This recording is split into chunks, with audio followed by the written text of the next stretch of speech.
Will comedy thrive or suffer under the Biden administration? Ooh, yes, because I think the people that are actually really trying to do comedy with all these challenges are going to like persevere and they're going to win ultimately. Because if you, I mean, with all these challenges, like a lot of the places shut down and weird social distancing rules, you're dealing with venues who may or may not be paranoid about the virus. It's like there are a lot of challenges, and I think the people who ultimately push through that are meant to do it, and they're not going to let anything stop them. So if anything, I think this is a time that kind of separates like the men from the boys in terms of like who's really wanting to do comedy as their passion, as their purpose in life, and who maybe weren't so serious about it.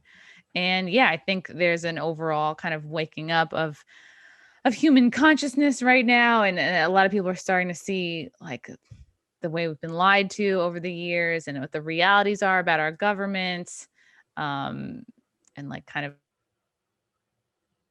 it all. I think that will be something that like we can eventually joke about, and like, as more and more becomes unveiled, that becomes part of like our shared human reality. And then anytime there's a shared reality, you can make fun of that and create comedy from it.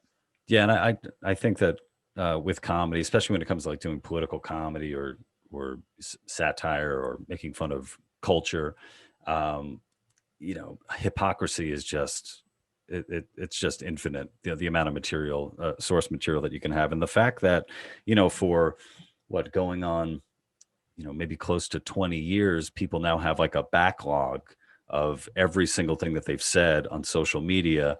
You could kind of pick apart like, oh, well, but you said this and now you're saying Right. this. So what does, but I wonder if we're beyond like hypocrisy at some point where even if you are making fun of it, uh, people just don't necessarily give a shit. Like they're just going to own whatever they believe now or whatever they're I think purport to so. believe now.